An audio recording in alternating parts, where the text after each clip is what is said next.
Une vidéo prévue depuis trop longtemps, désolé d'avoir mis autant de temps. Salut tout le monde, c'est Lizofaille et bienvenue dans cette vidéo qui aurait dû sortir depuis au moins 2 ou 3 mois. Et cette vidéo c'est quoi? C'est 5 jeux plus faciles qu'ils en ont l'air. Il y a quelques années, j'avais fait une vidéo 5 jeux plus compliqués qu'ils en ont l'air. C'était une époque où ma chaîne n'était pas spécialisée jeux de société. J'y avais montré Kitty Pau, Aurora Arkham, bref plusieurs jeux qui étaient plus compliqués qu'ils en avaient l'air, que ce soit par la stratégie demandée ou par les règles surtout. Là ça va être l'inverse, donc des jeux plus faciles qu'ils n'en ont l'air, mais du coup petit disclaimer avant, les jeux que je vais citer, que je vais vous présenter dans cette vidéo, ont été choisis de manière très subjective. C'est-à-dire qu'un jeu plus facile qu'il en avait l'air, finalement c'est que moi j'ai cru qu'il était compliqué. Et donc il y a des jeux potentiellement que vous trouviez très faciles, même avant d'y avoir joué. Et bien moi c'était l'inverse. Mais avant tout ça, je vous annonce que vous pouvez gagner un jeu de cette sélection en fin de vidéo, un jeu que j'ai beaucoup apprécié. En même temps je vais pas choisir des jeux que j'aime pas dans une sélection comme ça. Et donc sans plus attendre, c'est parti pour le premier sélectionné. Je commence cette sélection avec évidemment le jeu le plus simple, en tout cas qu'il l'est véritablement. Mais pour ma part,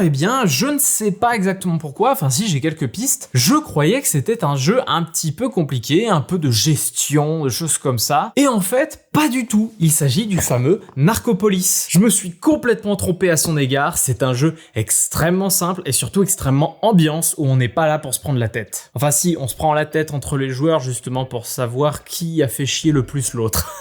J'ai découvert Narcopolis à Cannes 2023 quand je découvrais les différents stands à Néoludis et on était une fin de journée où j'étais un petit peu fatigué et du coup on se faisait présenter quelques jeux et celui-ci, j'avais eu du mal à rentrer dedans, sûrement par grosse fatigue. C'est-à-dire qu'il me présentait les différentes choses, il m'expliquait le principe du Perudo que moi je ne connaissais pas et en fait j'avais pas compris parce que j'avais pas eu un vrai exemple devant moi, enfin je sais pas exactement. Et toute cette gestion des cartes, des billets de partout, etc. Voilà, j'ai été complètement perdu. Puis je l'ai revu à Paris. À Paris, on y a joué avec mon acolyte et on s'est bien marré. Narcopolis, pour ceux qui ne connaissent pas, c'est une sorte de jeu de développement sur un territoire, sur un plateau, un principe un petit peu de conquête dans lequel on va contrôler un membre d'un gang et on va devoir installer nos différents business sur le plateau pour gagner de plus en plus d'argent. Il y a un système, j'allais dire à la Dinner in Paris, c'est-à-dire plus vous avez de bâtiments construits, plus vous gagnez d'argent au début du tour. Cet argent vous permet de gagner des points de réputation qui vous permettent de gagner la partie. On peut gagner des points de réputation aussi avec des missions, genre par exemple contrôler une grosse partie des territoires jaunes, et dans ce cas on gagne des points de victoire, contrôler une grosse partie des territoires bleus, avoir un territoire sur chaque couleur, voilà, ça fait gagner des points de victoire. Et on est sur le genre de jeu où finalement on se prend pas trop la tête et c'est plus un jeu entre potes, où on vient beaucoup plus s'emmerder les uns les autres. Allez, je viens ici et je te prends tes business, ou en tout cas j'essaie de prendre tes business, car à chaque fois qu'on rentre sur le territoire de quelqu'un pour essayer de lui prendre ses business, on démarre une partie de Perudo avec l'adversaire, avec des petites variantes, par exemple des armes qui nous permettent de modifier des valeurs sur nos dés. Et donc si le défenseur gagne, il garde ses territoires, et inversement, si l'attaquant gagne, il peut remplacer tous les bâtiments qui sont présents par sa couleur. Et là, ça peut piquer un peu quand vous avez 4 bâtiments sur le territoire. Ce jeu est très fun. On se retrouve en un sens dans des sensations que j'avais un peu plus jeune. C'est-à-dire un jeu où les choix ne sont pas trop compliqués. Si j'ai l'argent, je vais tenter de prendre des territoires ou d'en implémenter. Si j'en ai pas, je vais faire en sorte de pouvoir garder mes territoires afin de gagner encore un peu d'argent et pouvoir ensuite mettre une grosse matraque dans l'adversaire. Et surtout, on a un système de cartes qu'on récupère régulièrement dans la partie. Ces cartes, on les utilise à notre tour et on peut mettre par exemple une bombe chez quelqu'un, on peut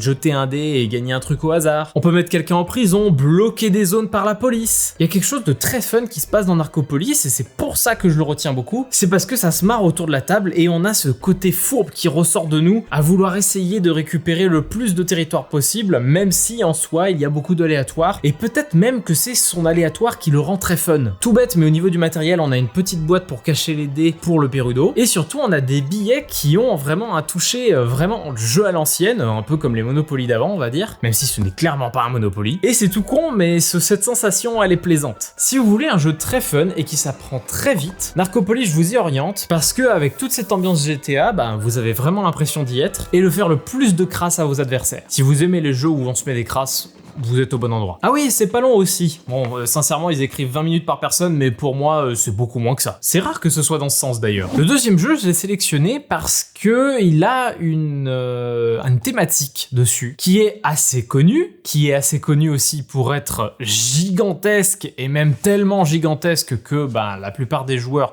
ne veulent pas y jouer. C'est en partie mon cas, même si peut-être un jour je ferai le pas. Et ils en ont sorti une version, on va dire, plus allégée et surtout d'un autre style. Ce jeu-là, c'est Twilight Inscription. Si vous avez loupé Twilight Inscription, franchement, c'est vachement dommage. Il s'agit d'un jeu à cocher dans l'univers de Twilight Imperium. La grosse nuance, c'est que là, une partie, quand tout le monde sait jouer, les 2 heures, 3 heures, elles sont plus proches que les 16 heures de Twilight Imperium. Mais alors, qu'est-ce que ce jeu avait d'effrayant? Eh bien, justement, sa thématique Twilight Imperium, qui, je le rappelle, est un immense 4X qui peut durer de 10 à 16 heures de partie, a priori mémorable, mais quand même 10 à 16 heures de partie, et celui-ci promettait d'être le jeu à cocher le plus gros du marché. Bon, c'est pas vraiment comme ça qu'il s'est vendu, mais j'ai beaucoup entendu ça un peu partout. J'y ai joué plusieurs fois, et qu'est-ce que c'est bon? Qu'est-ce que c'est bon et qu'est-ce que c'est finalement accessible? Jeu à cocher le plus gros du marché, ça par contre, c'est vrai. C'est-à-dire que c'est le plus gros en termes de place. Chaque joueur a 4 feuilles devant lui, 4 feuilles à cocher. Quand on voit ça, déjà, c'est pas très accueillant. Et chaque feuille a sa spécificité et certaines feuilles ne peuvent pas être utilisées si d'autres feuilles n'ont pas été forcément activées. Le but du jeu, gagner des points de victoire au bout d'un certain nombre de manches. On va balancer des dés qui nous donneront des symboles. Ces symboles, on va pouvoir les écrire sur la feuille, mais au début de la partie, on ne peut utiliser que les dés noirs, et plus tard, quand on aura débloqué des dés de couleur, là on pourra utiliser les dés de couleur. Et ces dés-là, comment on va les dépenser? Eh bien, une forme sur une des feuilles fera une action particulière. Par exemple, en haut à gauche, vous avez ici la fiche navigation. Si vous activez un symbole rose ou vert, vous pouvez faire une ligne d'une planète à une autre, d'un système à un autre. Si vous faites un bleu, vous pouvez entourer un système que vous avez atteint. Sur la fiche à droite, vous allez pouvoir barrer les différents symboles sur la fiche. Sur celle en bas à droite, qui est l'industrie, là on va pouvoir soit entourer, soit barrer des différents symboles qu'on va pouvoir récupérer. Et en bas à gauche, l'affrontement, dans lequel on va pouvoir faire apparaître différents vaisseaux avec les différents symboles, encore une fois, en les barrant. Et à certains moments de la partie, il y aura des combats, et c'est celui qui aura le plus d'avantages militaires d'un côté ou de l'autre qui gagnera différents bonus. Là, je vous ai fait un très gros résumé, mais la réalité, c'est que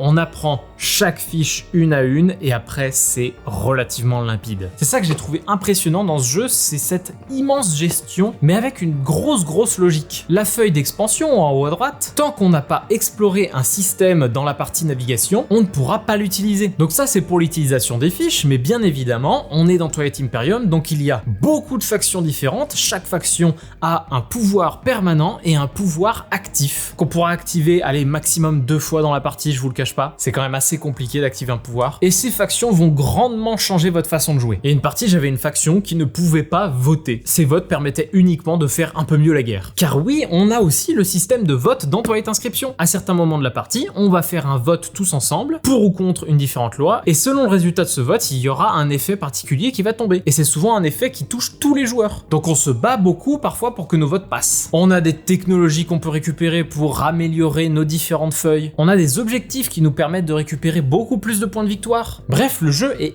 extrêmement complet, mais extrêmement limpide. J'ai été impressionné par l'accessibilité malgré tout de ce jeu-là. C'est pour moi un de mes jeux à cocher préférés. Mon préféré reste quand même Zombicide Gear Up, mais celui-ci a quelque chose d'ultra satisfaisant à faire un gros jeu de gestion tout en ayant le plaisir de cocher et le hasard du jeu à cocher. C'est un de ces jeux que j'aimerais vraiment sortir plus souvent, justement par sa profondeur au niveau des factions, au niveau des trucs qui sortent au fur et à mesure des parties, mais c'est pas forcément évident de motiver tout le monde à jouer à ça, et pourtant c'est un jeu diablement finalement accessible. Alors après, je dis ça, c'est pas non plus les familles qui vont jouer à ça, mais si vous tâtez un petit peu des jeux à points, franchement, ça peut passer. Je lui mettrai juste un bémol. Comme ils ont voulu faire des feuilles avec des fonds sombres, ils sont partis avec des stylos d'une couleur très fluo. Les jeux à cocher n'étant pas du tout faits pour être un peu longs, le stylo fluo sèche sur les plateaux et du coup ils sont très difficiles à effacer. Il y a plein de techniques différentes, passer de l'eau, ce genre de choses, mais c'est le jeu à cocher aussi le plus difficile à effacer. Je sais pas si si je pourrais faire une vidéo thématique là-dessus quand même.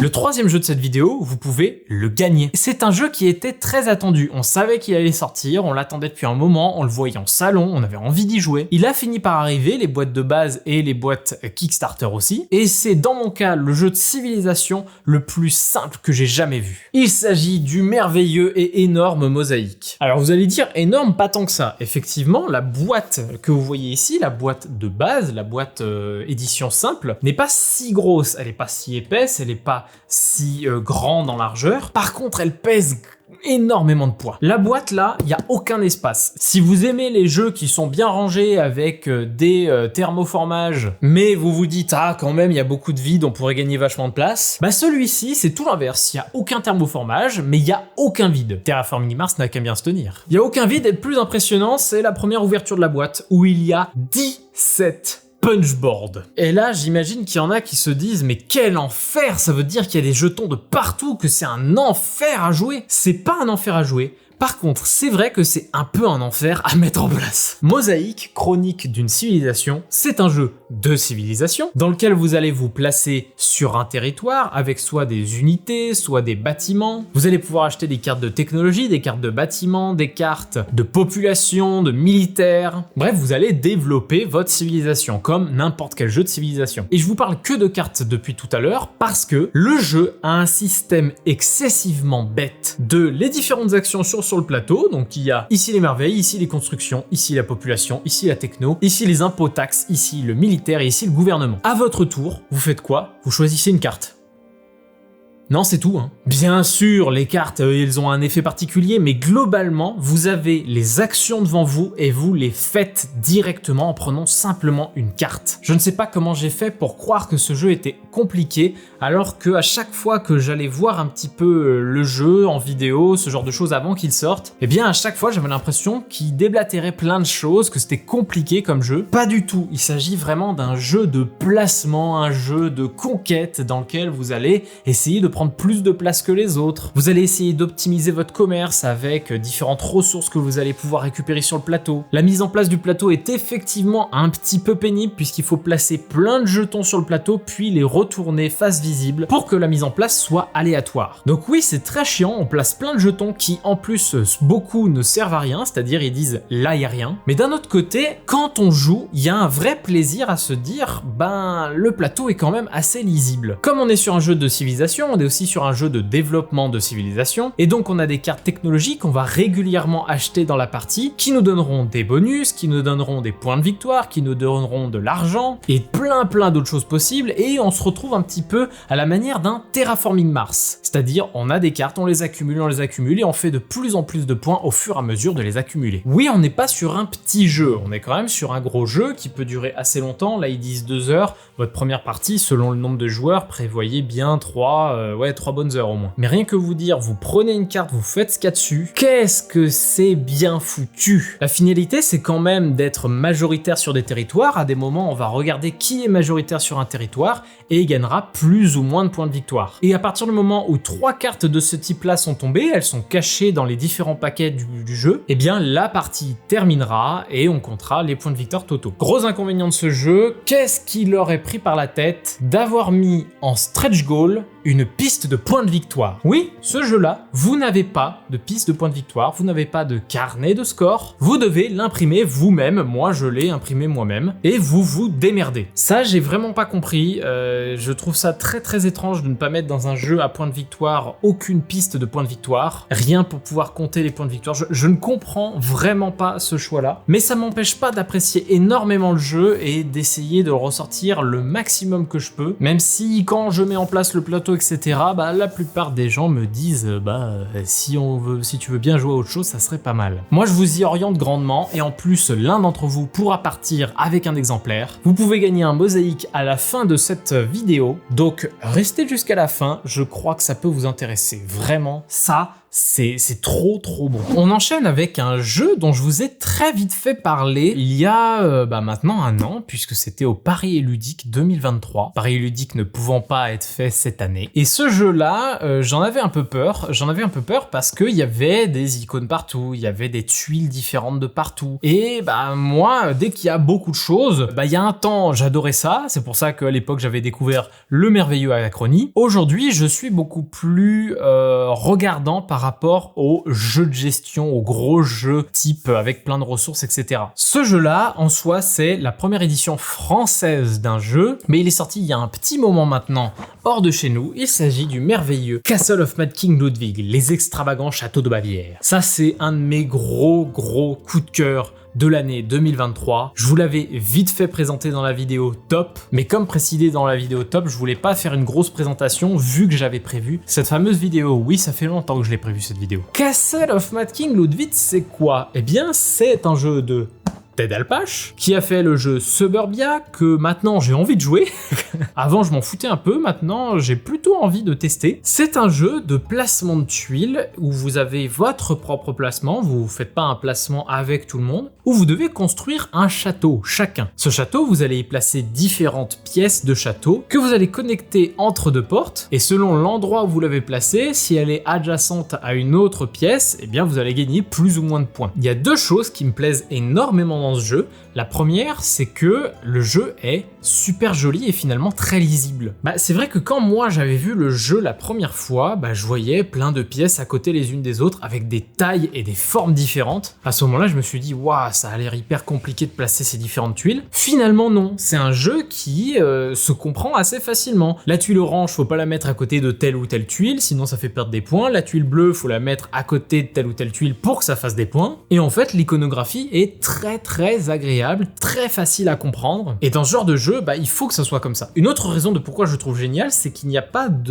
d'obligation de faire un château hyper beau. Le but, c'est surtout d'atteindre des objectifs. C'est The Mad King Ludwig, donc quelqu'un qui a pas toute sa tête. Le château qu'il veut, c'est pas forcément le château le plus beau. C'est le château qui respecte le mieux ses conditions. Donc quand dans mon château, il fallait qu'on passe par le sous-sol pour aller ensuite à l'écurie, pour aller ensuite à la salle de banquet, oui, c'est complètement con, mais ça marche au niveau des objectifs que j'avais et des objectifs qui étaient demandés par le plateau principal. Car on a tous des objectifs personnels et des objectifs communs, et on va devoir essayer de se départager à travers tout ça. Mais évidemment, le sel du jeu, c'est justement son système d'achat de tuiles. On va avoir différentes tuiles placées sur le plateau avec un ordre croissant de prix, et à chaque tour, on a un joueur qui est l'architecte, qui va choisir quelle tuile est à quel prix. Et ensuite, c'est le joueur à sa gauche qui va commencer à acheter, lui, il achètera en dernier. Vous allez me dire, mais du coup, c'est complètement con, il place le prix des tuiles, mais ça se trouve, il va même pas pouvoir en profiter. Eh bien, tout est là, justement.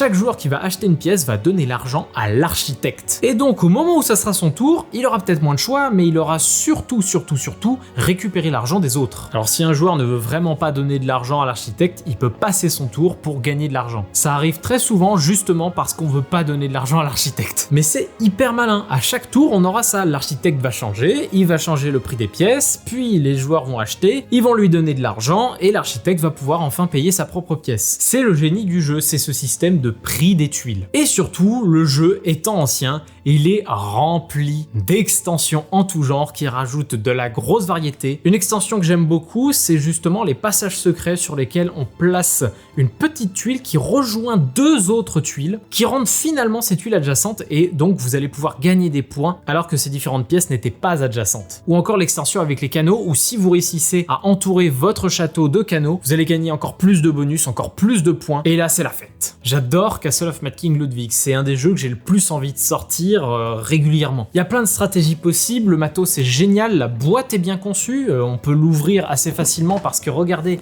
il y a des ouvertures, des encoches comme ça sur le côté pour pouvoir tenir la boîte sur le côté. Enfin, pour pouvoir l'ouvrir, vous voyez ce que je voulais dire. La boîte est extrêmement bien foutue et surtout, cette unique boîte peut contenir l'extension avec. L'extension, c'est pas une extension, c'est genre 4, 5, 6 extensions. Il y a vraiment beaucoup de nouveaux gameplay à travers cette extension. Je vous y oriente grandement à Castle of Mad King Ludwig parce qu'il y a une vraie envie envie d'y rejouer et rejouer pour pouvoir refaire un château, pour pouvoir faire un château avec une gueule différente, pour pouvoir tenter d'autres stratégies, parce que chaque salle a un effet particulier quand on arrive à les fermer entièrement, et ces effets peuvent être de rejouer, de gagner plus de pièces, et plein d'autres choses qui permettent vraiment une stratégie variée. Je vous le conseille vraiment, j'adore ce jeu, et peut-être que vous n'aurez pas fini d'en entendre parler sur cette chaîne. Le dernier jeu, pour le coup, je m'attendais vraiment à ce qu'il soit très difficile, qu'il soit vraiment compliqué. Et pourtant, en fait, c'est excessivement simple, c'est juste qu'il a un concept qui diffère, c'est juste ça. Il y a un jeu que je vous ai présenté rapidement dernièrement, c'était Waterfall Park, qui était un jeu de négociation pure, c'est-à-dire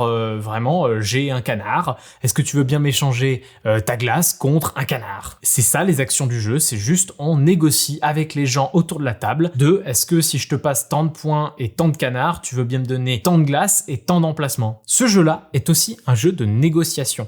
Mais un jeu de négociation que j'aurais pas cru adorer. Parce que là, c'est vraiment le terme. J'ai vraiment adoré ce jeu. J'ai profité de pouvoir l'acheter à pas trop cher à Déclic Ludique lors d'une promotion. C'est un jeu que je pensais ne jamais acheter. C'est un jeu avec un thème un petit peu particulier. Et surtout, un jeu invendable. Il faut quand même que je le dise. C'est difficile à vendre ce genre de jeu. Mais je vais essayer de vous le vendre quand même. Ce jeu-là, c'est Confluence Sidérale. Ce jeu-là, j'en ai entendu parler à sa sortie. Et c'est vrai que quand je l'avais vu, quand j'avais entendu des présentations du jeu, ce genre de choses, notamment, évidemment, les C'est Dispo du passe-temps, soit j'écoutais à peine d'une oreille, soit juste ça me parlait pas, en tout cas à cette époque. Et j'arrivais pas à rentrer dedans. Confluence Sidérale, c'est un jeu de négociation pur, dans lequel on a tous une faction différente avec des gameplays très asymétriques entre les joueurs et où à chaque tour on va simplement échanger soit des ressources soit des cartes technologies pour pouvoir potentiellement récupérer des ressources et des cartes technologies qui nous intéressent pour le tour en cours. Car en l'occurrence les ressources on va les garder ou on va les dépenser pour pouvoir les transformer. Et les cartes technologies, on les garde que ce tour-ci, et qu'on les utilise ou pas, elles vont revenir à l'adversaire après. Mais le truc le plus impressionnant avec ce jeu, c'est juste qu'il n'est pas accueillant. Mais où quand on l'explique à des joueurs,